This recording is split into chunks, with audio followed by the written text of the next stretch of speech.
All right, I see Elaine and Dr. Catherine Grupa-White are here.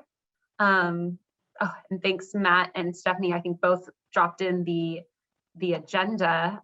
So thanks to all for that. And I'll pass it off unless you want us to facilitate any other discussion. I'll pass it to Matt or Elaine or Catherine. Yeah, and I offered to just sort of help facilitate this first meeting so that Elaine and Dr. Grupa-White could sort of understand the method to the madness of the template. And then I promise I'll go away one of these days. I won't be in every single meeting. But it looks like a small group of people. So maybe a quick round of introductions. And let's just popcorn to whoever hasn't been called out first. Matt Holmes, Little Manila Rising, Google Docs geek. Pass it off to Miss Stephanie Ng. Hi everyone, my name is Stephanie Ng and I'm an air quality specialist in Community Strategies and Resources Department at the Air District. And pick somebody, please. Oh, sure. I'll pick Douglas. Thank you, Stephanie. My name is Douglas Vitchell, and I'm a community member here at Stern Committee. Thank you. And I'll go ahead and pick up Jonathan. Jonathan Pruitt, Catholic Charities Environmental Justice Program, part of the CSC. And let me turn it over to Scott. Hi, good evening. Scott Wall with the California Air Resources Board. I'm here to support any way we can. And I will turn over to Margot. Hi, I'm Margot Prouse. I'm a resident in the CSC area. Hi, everybody. And I'll pass it to Catherine. Hey everybody, great to see you all on the little prep call we did last month. It was me, Elaine, and just one other person. So glad we were able to round it out and appreciate we've invited a few special guests. So I'm Catherine Grupa-White, Executive Director of the Central Valley Air Quality Coalition, or CVAC, she and they pronouns, also on the Stockton CSC. And before I popcorn it, I did have one clarifying question for Air District staff, whether you all usually take notes or whether one of us should be doing that.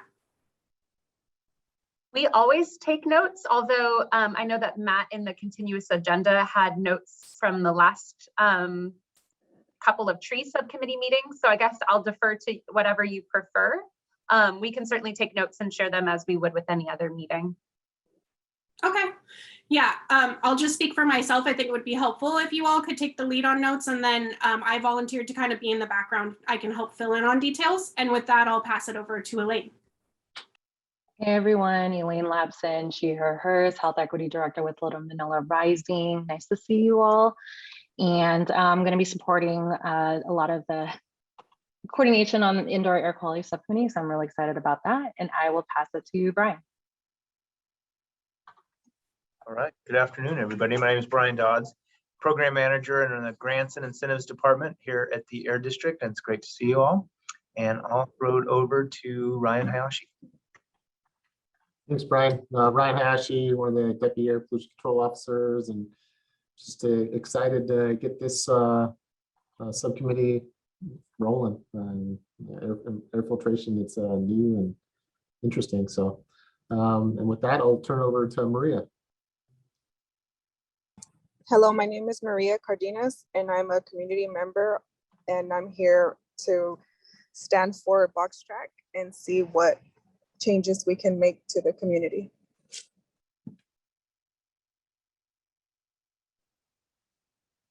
I'm on my phone, so I can't really see who. No worries, no worries. I got you. I'll pass it over to Miss Jessica Olson for you. Thank you.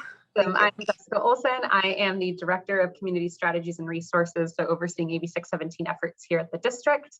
And I will pass it. I don't think Nate has gone yet. Hello. I'm here with I'm here representing myself primarily as a voting resident. I also associate with the Environmental Justice Coalition for Water and former Director of Planning for San Joaquin Regional Transit District. Cool, Nate, thanks. And I think we've got Miss Janine Tackett. Did I get that correct? Yes, thank you.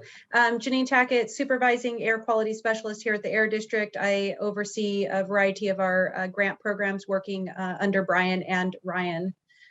Thank you. And as always, we have the incomparable Mr. Mark with us, providing access for everybody. Hello, everyone. Very cool. So I'm sorry, Matt, did we hear from Joel? I don't think we don't know who Joel is, so I thought I'd barge in and make sure we heard. Who is this guy? Oh yeah, for sure. Thanks. I was about to jump in. Hi everyone. My name is Joel Irvis. I'm with RAMP, which stands for Regional Asthma Management and Prevention. Our mission is to reduce the burden of asthma with a focus on health equity. And we have done a lot of work on outdoor air quality and indoor air quality with CVAC, with CARB, with Little Manila Rising, and a variety of others. And Elaine and Catherine reached out to me to join this meeting as you're getting things going. So it's a pleasure to be here, and no apologies needed in terms of missing. It's a crazy Brady Bunch style screen, so it's a lot to take in. Yeah. Hi everyone. Hopefully Joel, hopefully we're a little less dysfunctional than the Brady Bunch. Margot, I see you raising your hand. I just want to ask Joel to put his email in the chat, please, if that would be okay. Happy to. Thank you. And Margot, you're anticipating where we're going with this. So these collaborative sessions are tough to keep track of, as we've all learned over the years. And so hopefully this document can help keep us on the same page with who was here and who said what. And so I'm going to share my screen, but everybody should have access to this Google Doc. But that way you can scroll through and understand whatever it is I'm rambling about. So I'm going to share this document right now, and hopefully I can get some thumbs up that somebody sees a Google Doc. Great. So the big idea here is that we've got a titled doc with a Zoom link that will hopefully be used for each of these meetings. Stephanie, are we good to go with a regular address for this event?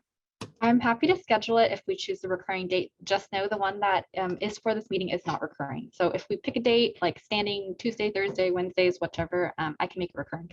Understood. That's also in the agenda. So thank you. We'll pick one of those before we're done here. Matthew, excuse me, Stephanie, can you let me get Mark? I need to pin it, but it won't let me pin him. Oh, you know what, Matt, would you mind stopping your screen share for a moment? You betcha. Let me find where I buried all that stuff. I'm sorry, Matt. No problem. No problem. I should have, let's see, I need to, oh, maybe I don't have the power to do that. Okay, I got it. I pinned Mark. Thank you so much, Matt. You can go ahead. Thanks, Stephanie. Okay.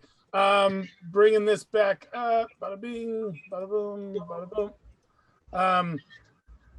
Nice thing about these agendas is you can just copy and paste and bump them down and update the date and then revise the objectives and the agenda each time. So today is hopefully still November 30th. Meeting objectives that we sort of pulled together after talking with Elaine and Catherine and the folks that met before this meeting, and kind of based off of what we went through with the trees subcommittee. We think it's important to review the SERP that we're talking about, because that's why we're here. That's the thing that authorizes the Air District to move to action on indoor air quality measures. We know that this is a peculiar project because it's outside of the routine jurisdiction of the Air District. And so partner agencies are going to be really a vital part of this. And so grateful for Joel to be here. And there's I went too fast. There's a link here to the actual SERP itself. And I've chewed on it for you and given you the page number where you can find this. And then, so that helps you get to what the authority we're working under. And then created this outreach database. So hopefully everybody follows with me when I click on this. Great. So this is the trees tab here at the bottom. So these are people we identified in our first trees meeting, and we haven't put in their names yet, but this is your tab. And so just made up some people, myself, and then Elaine put in real people. Or I asked real people, and then Elaine put in Joel. Hallelujah, look at that. So the big idea here is that we can sort of keep track of who we think is significant to achieving this measure. And all of these outreach partners, community partners, technical partners, and agency partners can then be furnished to the eventual outreach and engagement committee that we'll be creating for the rest of the measures that don't necessarily fall within the purview of a subcommittee. But that we can sort of get a master database of folks that care about air quality in our study area. Anybody have any questions about that? Everyone has the power to edit this. Everyone has the power to add somebody in here. If you think we've left them out, feel free. Oh, you probably need a link. Oh, it's in the agenda, doggone it. So you look at all those people in there. So if you go back to the agenda, you all have a link to this outreach database link, and you can populate it as needed.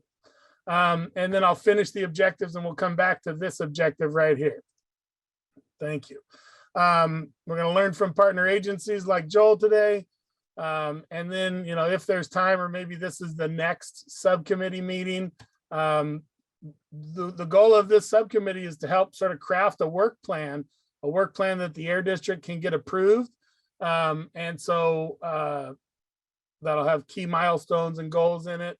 And then wasn't sure if there's anything that we're building off of from an earlier community. We were very fortunate in the trees subcommittee that our friends in Fresno had sort of forged this path before. And so we're able to really update their materials. But I don't know if anybody from Valley Air can enlighten me about existing indoor air quality work plans in your portfolio. Yeah, Matt, I don't know if you want to talk about that right now or if that was for later on the agenda, but we could definitely talk. I'd say let's save it, just because I get distracted easy, and that sounds really shiny to me. And so just to get back to the ins and outs of this agenda, this isn't mandatory, but I thought it was a good idea to have a sign-in sheet. And so here's the, oh good, some people are already in there because you guys are already way ahead of us on this. And so you can put in here your name and your contact information. That way we know who's here. And if we need clarification on anything, we can see who was here at the November 2021 meeting and ask people. And then after this meeting, the co-leads will make a copy of this sheet, delete all the names, and we can get a sign in at what will probably be a January meeting, unless you guys are planning to meet in the next 2 weeks. Not likely, I would say. I carried over an example from the trees committee, this is a model that I built for the Bay Area that lets you zoom in on Stockton actually, and you can kind of see how air disperses around the city. May not be relevant to you guys. Our whole Stockton area has roughly the same bad news. It's not really granular out here in Stockton, but it was an example of a resource that you'll be able to identify. So I don't know if our friends from the Regional Asthma Mitigation Program have more relevant resources that relate to respiratory distressed households or not, but there's a place for you to put resources that may be needed in multiple meetings. And maybe Brian, when we get to the work plans, you can drop links to those in here, or you can give me copies and I can create accessible links for you in this template so that they can be used in future meetings. This is a space for you to define with resources that you think are useful. Over here on the right, I included, just some of the details about the SERP writ large and links to Valley Air's website where they have the subcommittee tracker. And so that's kind of the bones and nuts and bolts of the agenda, the template for the agenda, and then here's the actual agenda. So if anybody has any questions about that, or anybody wants to modify this agenda, please speak now, and I'll just leave this shared up if anybody wants me to do some note typing.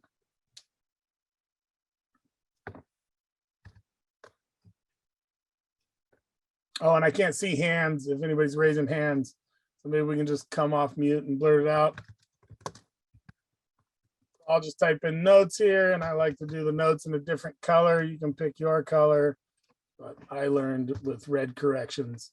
So I'm gonna put that. Done, great. And let's see, can I come off share then, since I'm not hearing any voices? Wunderbar. Does that make sense to everybody? I'm worried about you if it does. But it's a best effort to try to stay on same page with each other.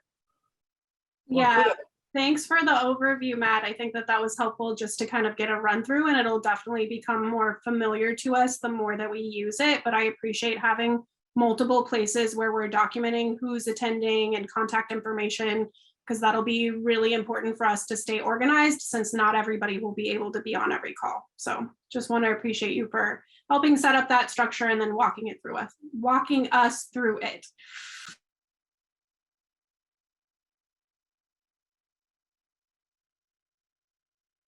You're talking on mute now, Matt. Oh, it was nice too, I bet. So just going back to the agenda, we did welcomes and introductions, and our next item is to review the measure. And so everybody should have a link to that. I'm happy to queue that up and review that here publicly, just so we can read it really quickly, and then move on to hearing from some of the partners whose resources are going to be vital in all this. Sound good? All right, let's scroll down there real quick. And I think this is an important first step, because this, here, let's just jump to page 73. This is our enabling legislation, as we used to say in the government. So this is, where am I scrolling up too far? Nope, that's the school one. This is indoor air quality. This is sort of the primer for the measure. And there is the measure itself. So everybody has a link to this, and feel free to read it, but this is our specific measure and our budgeted amount.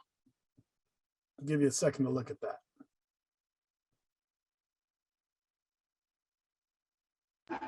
Hey, Matt, I read that when I was reading that, when I hit the link, I think I had my name, but I hit another link also. But I read that, how do you get the 1 million budget?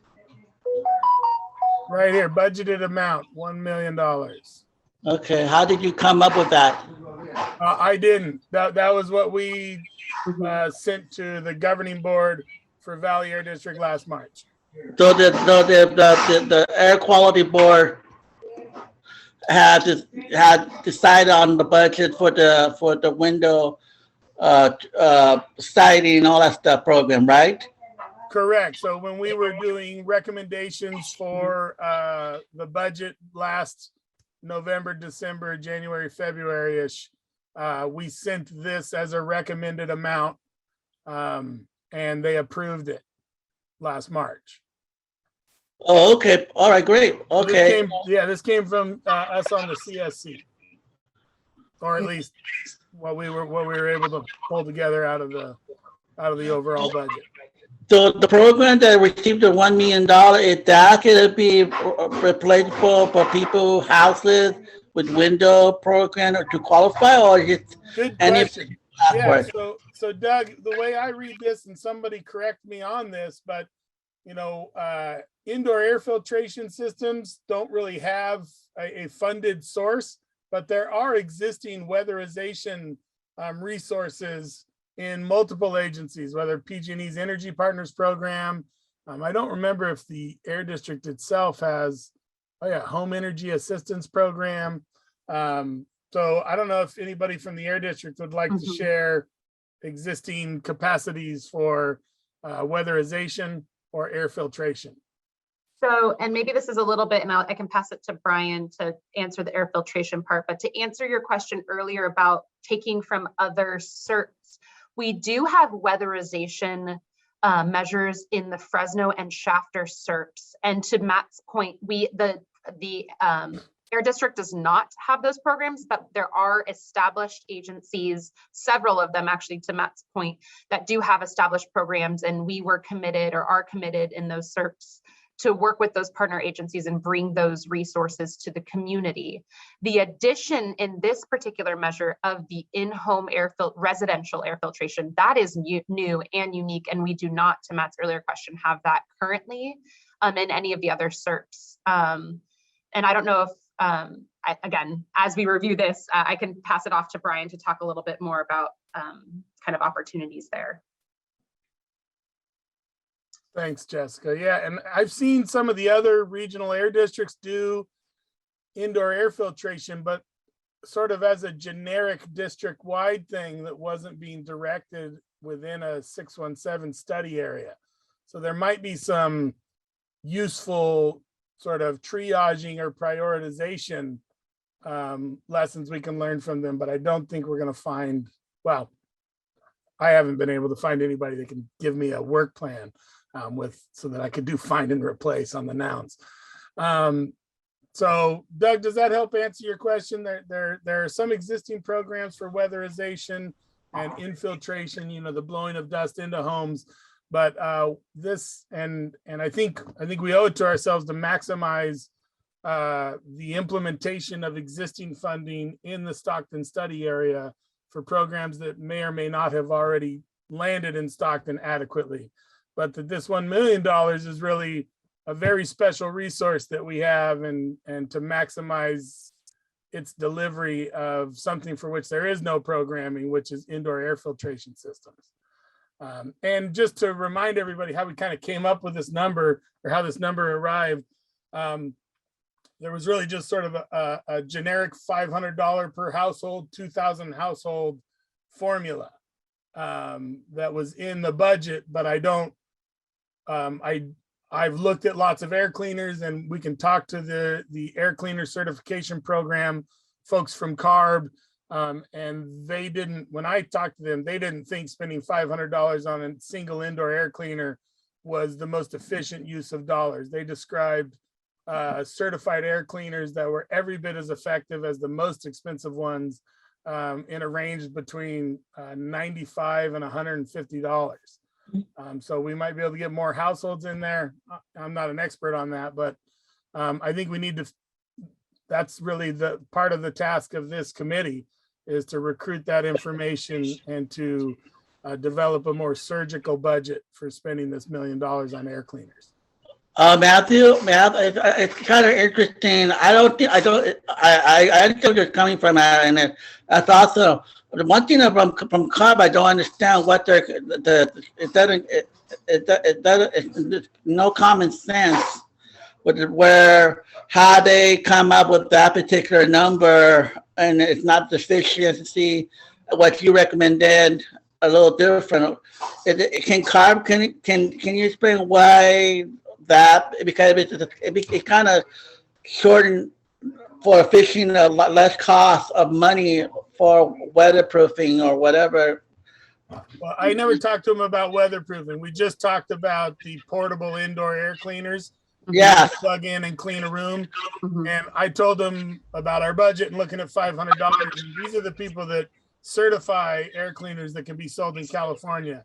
And they said you can get a maximally efficient one for much less than $500.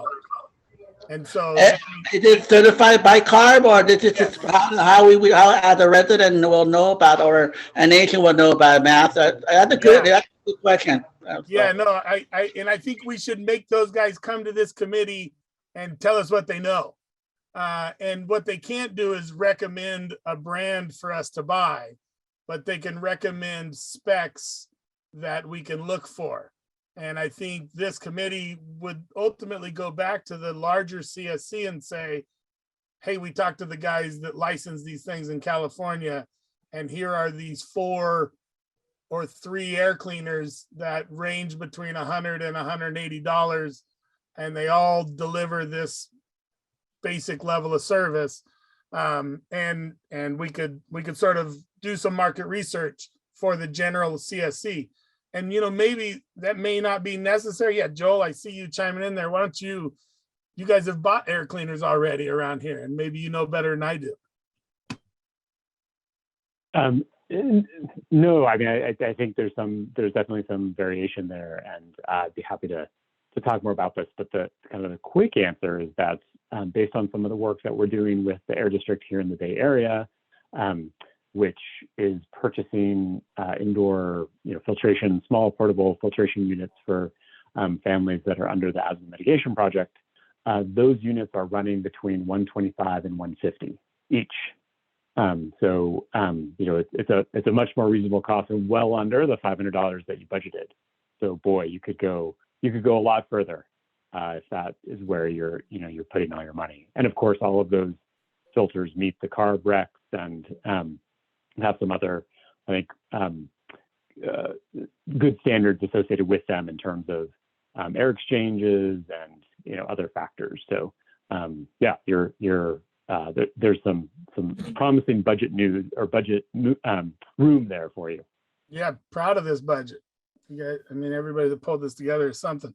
So, well, then what about the other number instead of $500 a unit? 2,000 Before you go on, Matt, can I ask a question? Can you pop the page on, can you share the page that you just had on there with the SERP language? Right there, right in the middle of the page. It says, due to the ability for some residential air filtration system, blah, blah, blah. Anyway, so I'm reading that and I guess I just don't understand what we're talking about here. To me, that says that we aren't buying air filtration systems, which really made me quite sad. But you're talking about actually buying air filtration systems. So can you just clarify? Because I don't even remember having this discussion about whether to buy or not to buy when we were creating the SERP. So the goal is to buy indoor air filters. What this paragraph is describing is that there are certain types of indoor air filters, like ionizers and electrostatic precipitators, that can actually make indoor air pollution worse. So it's saying those are the type of air filters that we definitely would not want to buy and that we wouldn't want to use this money for, because that's actually not a good solution to indoor air quality. But you know how marketing goes, right? There are some products out there that are claiming that they are going to help protect people and they're not. So that's what that paragraph is describing. Okay, so we are looking at air filtration systems, just certain ones we are not. Correct. Thank you. Terrible ones that do the opposite of what they say they're doing. Yeah. Thanks for asking that question. And Matt, this is Scott, and I think now might be an appropriate time also to talk a little bit about kind of the CARB side of kind of what our involvement in kind of assessing or analyzing the air filters are. And I know that Brian just hopped on a couple minutes ago, and I think he could probably do a better job than I could as far as kind of very briefly highlighting what our role in the process is, since we're talking about all that right now. Brian, you here? Oh yeah, thanks, Scott. This is Brian, and Scott's being humble. I usually can't do anything better than he can. But as far as CARB certification goes, so CARB tests these portable air filters to make sure they're not creating unhealthy levels of ozone, which is important. So I think that's one certification to look at, but CARB does not test them for their effectiveness. So if you go off the CARB list of portable air filters, you can be assured that they aren't creating unhealthy levels of ozone in the cleaning process, but we do not evaluate how good they are at actually filtering the air. So maybe there are some other parameters that I heard mentioned here by Joel, like how much airflow and all that should be looked at. So definitely check out the CARB list to make sure that the air filter is not producing any ozone, but then I think we want to go past that to then maybe look at the effectiveness of like removing PM and ultrafine particulate and stuff like that, past the CARB certification. And that's all I had. Yeah. Yeah, thanks for that. And certainly, also longevity, right? And maintenance, maintainability of these devices. We should not be buying somebody something for 1 year. And so if putting an extra $50 on it gives them 3 years, I would certainly think as a CSC member who's going to hear your recommendation and is not a member of this subcommittee, that's the kind of best value cost benefit analysis I'd like to hear from this subcommittee. So cool. We're done? No, I'm kidding. I'm going to stop sharing if everybody's had enough of the SERP measure. And I'm going to make sure, did anybody capture Brian's comments in the notes already? Yes, I did. Oh, thank you. Okay, great. So just going back to the agenda. Oh yeah, sorry, I couldn't see it. So we kind of started to get some brainstorming from our partner, Joel. But I was hoping we could take a second to look at the spreadsheet for what I'm calling an outreach database for indoor air quality. And so I'll drop this link in the chat again, just so that it's super easy to find for everybody. One of the things I think is really important for us to do at the beginning of of a process like this is find out who's not in the room and, who are we missing here? And so I'll just tell you, when I first heard about this measure, I thought about our Dawn program that Elaine runs for us, and really our partner El Concilio, who reaches even more households than we do in the Stockton study area. So just want to have people sort of give us a rundown of community partners maybe, but any technical partners or government agencies that should be involved. Yeah, thanks for fixing that. And US EPA does have a Region 9 asthma program. Joel, you ever work with those guys? And the gal Yeah, that actually for many runs it? years. Yep, absolutely. Yeah, I've worked with the EPA in various capacities here in Region 9 for quite a few years. So not sure if the same staff that you all are working with, but at least one degree separated, I'm sure. Yeah, I've spoken to one of them, and I would be happy to harass them into one of these meetings. And I think, they're certainly looking at California right now, and they provided us with their vegetative barrier specialist for our trees subcommittee. So maybe they have something useful to add to this subcommittee. Maybe they may also have additional grant programs and resources that we can bring into Stockton and be more competitive with, if they know that we have this really unique public-private partnership going on right here to address asthma. Mm-hmm. So I think, yes, spelling asthma right would be important. And then also getting them in this room. I don't know, some of these other government agencies were just folks that made sense across multiple committees, but does anybody here work closely with? Actually, while you were talking in the background, I was updating this document. So CEC and CPUC have programs that fund weatherization. So that's why I put them on there. So I was updating this in the background, just so you know, it's not the same trees subcommittee list you originally had on here. Wonderful, thank you. And What about public health? Does public health have any programs with asthma included in it at this point? Not at all. They don't, not at all. We've worked with public health, got some information. They did have an asthma program couple 6, 7, 8 years ago, but it's not a priority at the county at the moment. But I did, Monica White did attend a few of our last CSC meetings, and I don't know if you've had a chance to meet with her, Elaine, but she at least expressed an interest in staying on top of this opportunity.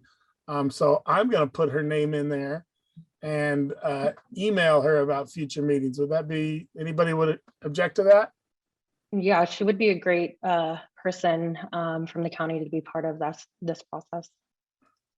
Very cool.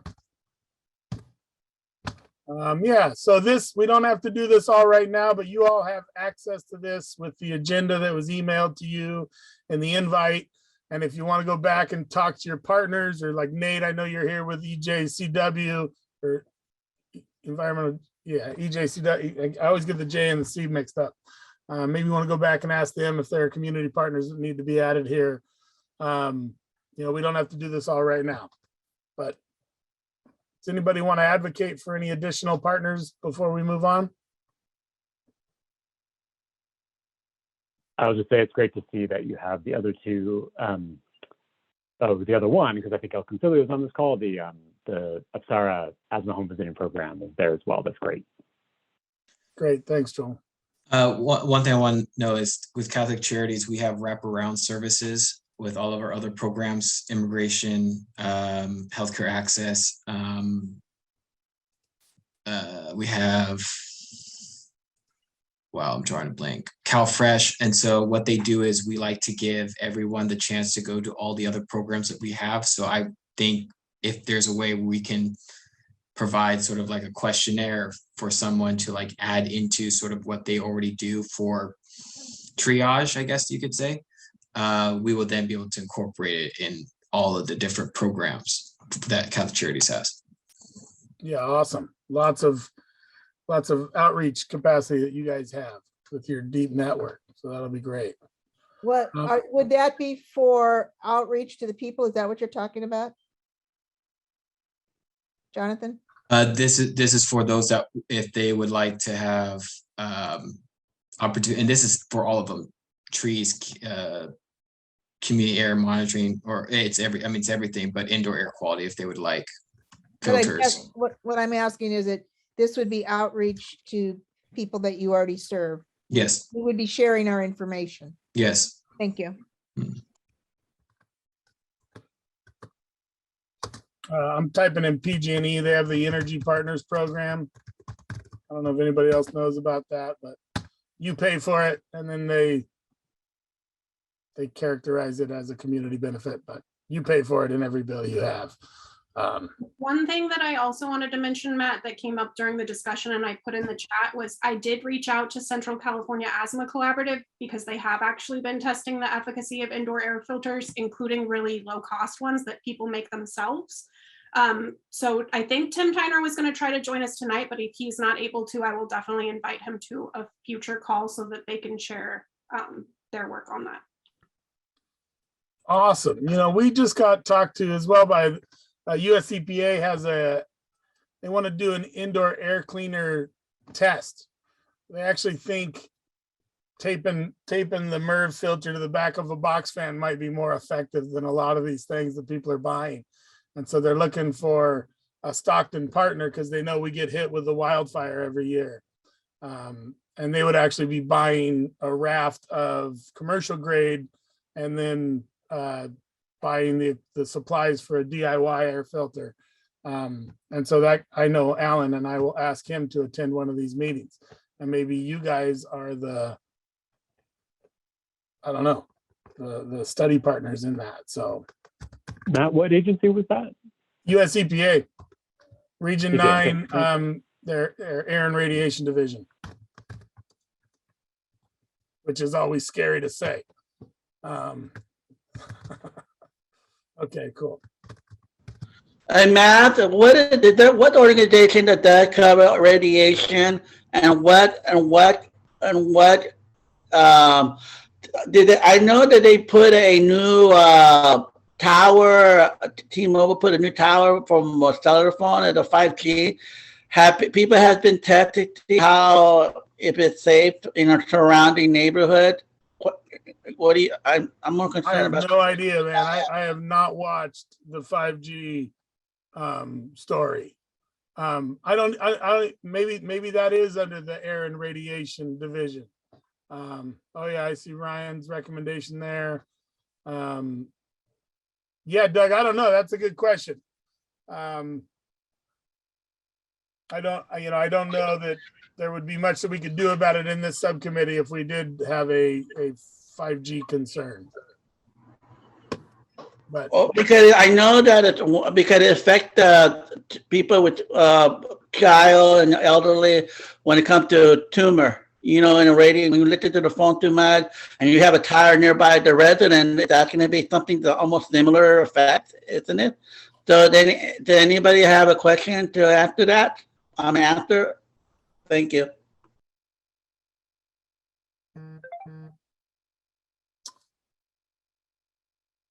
No, yeah, I'm sorry if I confused the issue by invoking the EPA divides their divisions really funny with air and radiation. So okay, all right, man. Let's keep it on track then. All right, thank you. Thanks. Sorry, Doug. Well, cool. Can I go back to the agenda real quick? You guys, we kind of walked through how to add partners to the outreach database. We heard a little bit from Joel about your work, Joel, but is there, I imagine there's more that you'd like to share besides how you've evaluated some air cleaners. If you had a bunch of community members with $1 million, how could we help your mission in our study area? Dangerous question. Very, very dangerous question. No. Related to air cleaners. Right. Exactly. Yeah, maybe if I can just take 5 minutes, I'll give you a little bit more background about what we do at RAMP and how I ultimately was invited to join this call, and then I can talk a little bit more about the project that's happening in the Air District. Does that sound good?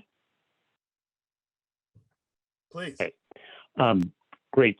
So as I mentioned, our mission is to reduce the burden of asthma with a focus on health equity. And we are based in Oakland, although we do a lot of work at the state level. We focus on both prevention and management of asthma.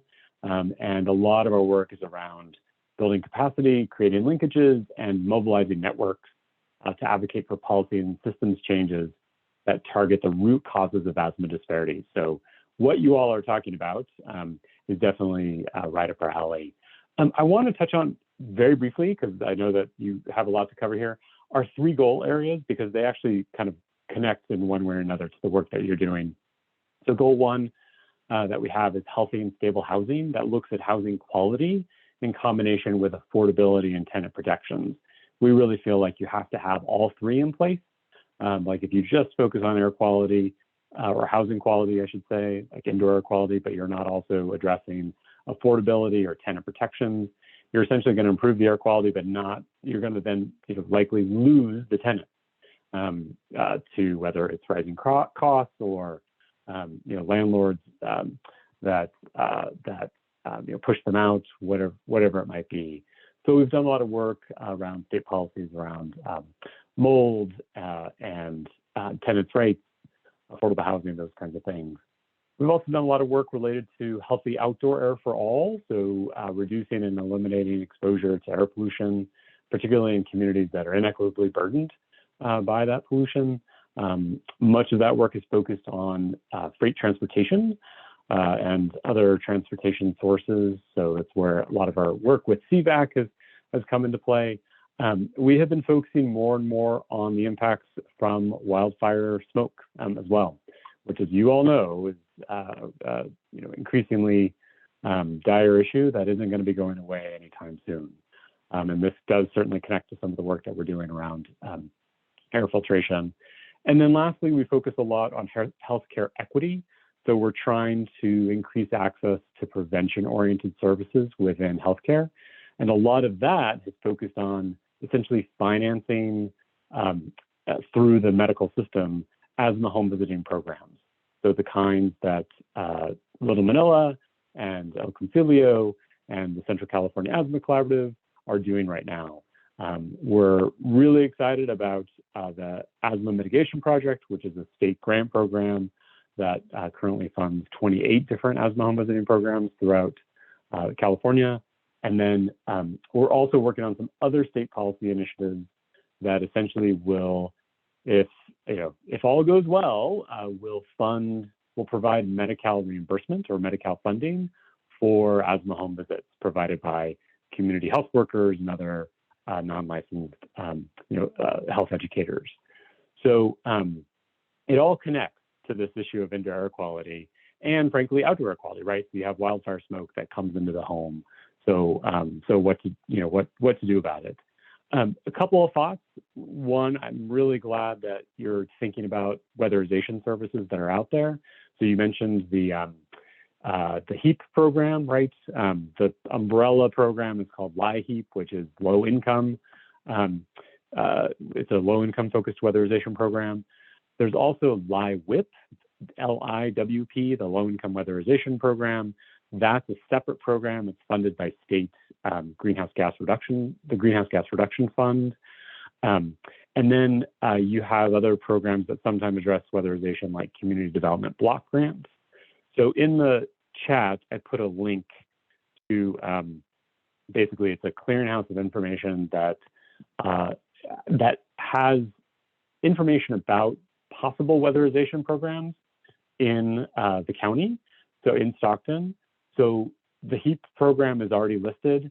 There are some others, like the Community Development Block Grant. When I clicked through, it wasn't immediately apparent to me that they do weatherization work, but it may be useful as a follow-up because I got to them by searching for weatherization programs. So I think to the extent that you are essentially trying to maximize available resources in the area, that is absolutely fantastic. In addition to the $1 million that you set aside for the indoor filtration work, which brings me to the work that we have been doing with the Bay Area Air Quality Management District. So some context, how long ago now? Not quite a year, but we're getting there.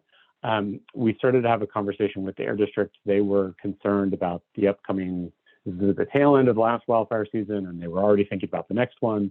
And they really wanted to do some more work to protect people within the Bay Area. And so ultimately what happened, I could talk about the history of it for an hour, but ultimately what happened is RAMP and the Air District partnered with the 7 funded partners under the Asthma Mitigation Project. So this is like Little Manila and El Concilio, but the 7 groups that are in the Bay Area.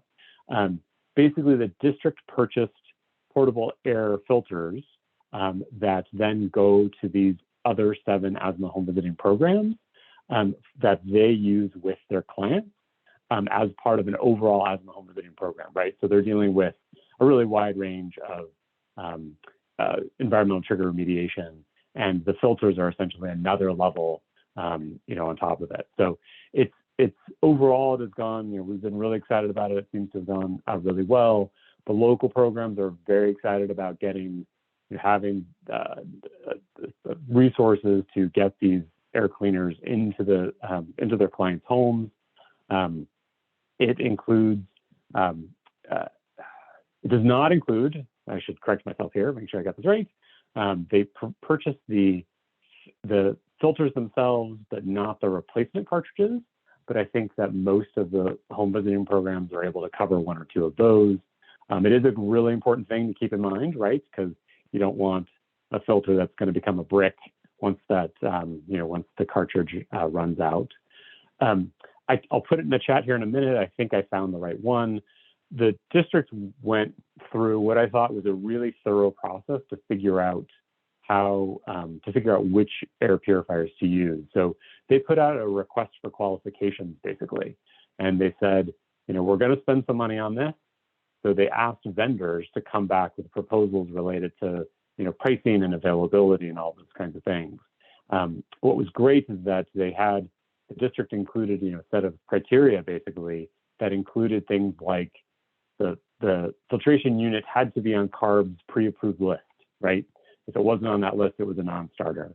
Then it got into things like air exchanges. They also looked at the noise the unit made. All these different factors that then went into selecting a couple, I believe, 2 different models from 2 different vendors that are in use today. So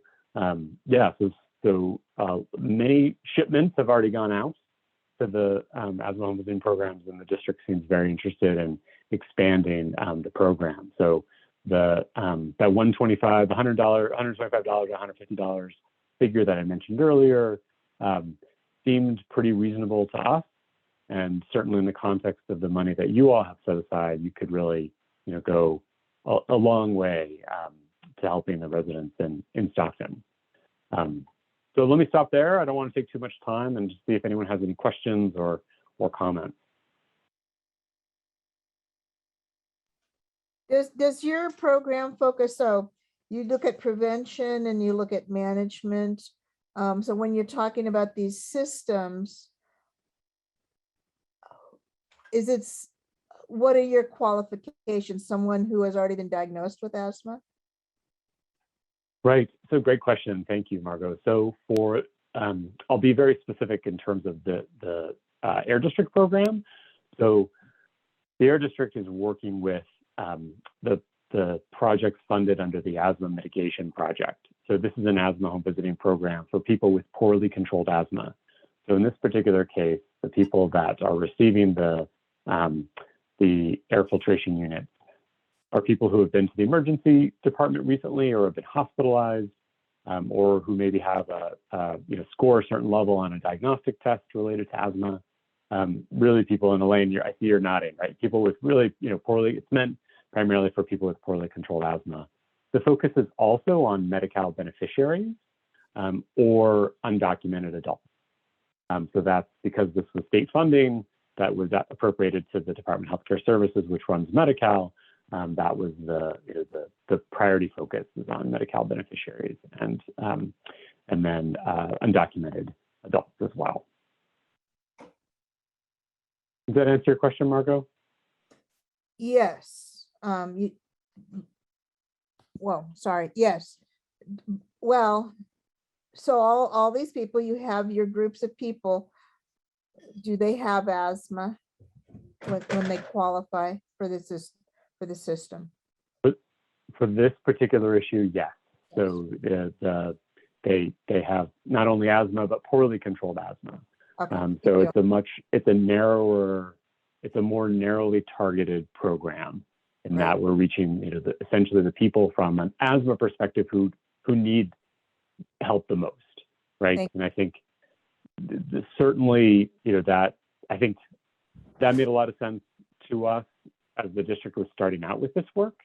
And it's something that, as you all are thinking about, gosh, if we're going to pursue this, how do we design a program? I think it's easier to start narrow and then go broad. So that's certainly one approach that you could take in terms of focusing on, people with poorly controlled asthma, with the goal to expand it out depending on the numbers and, how many people that you could serve. Certainly there are other respiratory conditions, right, that would benefit from these types of cleaners. So there's, lots of different ways to look at it. And Douglas, I see your hand up there. I don't know if anyone else. Yeah, thank you. Yeah, I would to clarify it's one of the under the qualification. It could also be met at the chronic asthma as well, as far as because it's very unique how that have not been not promoted within the community. I think that I know that probably be the demand for that particular program.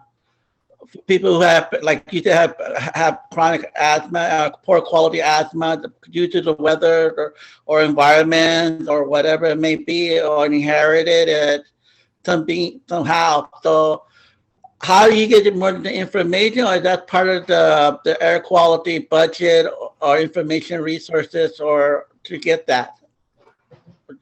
Yeah, so if I'm understanding your question, I think the district early on decided to work through these asthma home visiting programs, right? And those programs, as part of the asthma mitigation project, have the criteria of who they work with, who their clients are, and all of them have chronic asthma that's poorly controlled. I think the district has also expressed some interest in expanding the program, and they're trying to figure out how best to do that in a way that I think is effective and that's not overwhelming, right? Because there's an argument that in an intense wildfire smoke event, everyone should have these types of filters, right? I mean, the air quality can be so tremendously bad that you can be as healthy as possible and yet still have some problems because of the intense smoke. So I think it's a good conversation to have around available resources, where's the need, how far can you extend these types of services to reach as many people as possible. Also recognizing that there are probably limits, right? Like you probably don't have the funds to get one of these in every family's home. So it can get a little tricky. I just want to be mindful of time. Elaine, I see your hand, and then if there's no further questions, we can sort of wrap up and identify some next steps. Yeah, just to add on to the conversation, this is where agencies such as like Health Plan of San Joaquin or San Joaquin County Clinics, who do have access to some of that hospitalization data, to also be part of the conversation if that's something we wanted to target, if asthma, those with asthma and chronic asthma, to be able to differentiate and be more specific in that process. And Ryan, thank you. It looks like you found that RFQ that you put it in the chat. So I appreciate that. Yeah, and if you go, for anyone who wants to look, if you scroll down, I think it's maybe about halfway through is the information, maybe on page, actually it's from page 2 into page 3. So things like the unit has to be Energy Star certified and have a clean air delivery rating that met a certain level, a certain certification, all these kinds of good things. So I think the district felt very confident that it was selecting a high quality unit that would, certainly not harm anyone's health, right? And would be very health protective. Awesome. Yeah, thanks for that. So I added that as another resource at the top of the agenda template, and hopefully folks can take a little time to review that. But we're just going to make whoever pulled that RFQ together come and talk to some of us and tell us, maybe save us a little bit of time, and certainly learn from everything that they learned from in that process. So being mindful Matt, of time, we got 2 minutes left. Oh, sorry. Very quickly, if it would be useful, I'd be happy to make an introduction and invite them to the group to speak. So just any of you let me know. I'd be happy to do that. That would be great, Joel. You can go ahead and do that. I think that's safe to say. I've already emailed somebody over there too, but would be very helpful just to figure out that evaluation. That might help Valley Air get whatever strategy we do come up with approved a little bit more quickly if we're talking regulator talk as we write up these recommendations. Since we're out of time, we got 1 minute left. Just wanted to feel people out about next steps and topics for next meetings. And I'll just lead off by saying I noticed we really have 2 clear things we need to figure out. What are our weatherization options and who are those partners? And maybe that's its own meeting. And maybe that meeting is determined by their availability. And then certainly the other thread is how do we evaluate air cleaners and what kind of air cleaners do we want in our community? Maybe in that same meeting, I don't know, Joel, it sounds like there's a lot of really thoughtful asthma intervention work going on, and maybe we don't have to reinvent the wheel and that these resources can backfill some of the work that you're already doing. And that's not for me to recommend, that's for this steering committee, this subcommittee to consider. Right. But I mean, I will say that you've got the fact that you have 3 asthma home visiting programs in the area right now. That's a tremendous asset. And that's not just because I like working with El Concilio and Elaine, but it's just, they're doing great work. And so to be able to build on that work and to utilize the fantastic community connections that they have and are developing, certainly makes sense. And I understand your decision-making process too, so fully respect that as well. God, I hope somebody understands it. Doug, go ahead. I'm sorry, I cut you off. I would agree with you. Can we make that to make that happen? What Matthew just recommended? Yeah, well, I think that's definitely should come out of that meeting where we discuss partners and strategies that we can build upon. So I think that is going to happen, Doug, and that Great. will only happen if we pick our next meeting date. And hopefully picking a regular meeting date. Would anybody object to this 3rd Tuesday? Is this the 3rd Tuesday or the 4th Tuesday? This is the 4th Tuesday. This is how we did a shortcut in the trees committee. We picked the day we were already meeting and everybody just said yes. So would anybody object to meeting? If you met on the 4th Tuesday of every month, you'd be cooking up your ideas right before the CSC meetings, and you'd be able to make a really salient recommendation to the General Assembly. At least that's how my brain works. Yeah, Matt, I would just flag for December that would put us kind of in the window of the holiday, which might not be convenient for people, at least for the month of December. I could do either 3rd or 4th Tuesday, but for December, I would say we probably want to do the 3rd. Yeah. You're not trying to meet the day after Christmas or whatever it is. So what if we kind of all just loosely agreed to the 4th Tuesday normally starting in January, but take a look at availability in December? I mean, we could convene the weatherization folks if it may depend on their availability. And start learning something in December? Or do you guys feel like there's plenty that we can do independently researching for a January meeting. Alternatively, also, we could do an early January meeting at some point after the holidays, and then after that January meeting, move over to kind of the fourth Tuesday. Because I know, yeah, as just speaking in terms of like staff at the district, we have a packed December for the first 2 weeks, and those last two we're expecting. Well, last week, that kind of holiday week, are expecting not many folks would want to do meetings. So that's also an option. Yeah, thanks for Whatever you all sharing think. that capacity concern. Would folks be comfortable with waiting until the early January for the next meeting? I see a thumbs up and a nod. What about, so I just don't want to leave here without like at least an idea. So that would be like January 4th or 11th are the first two Tuesdays we get. 4th too soon.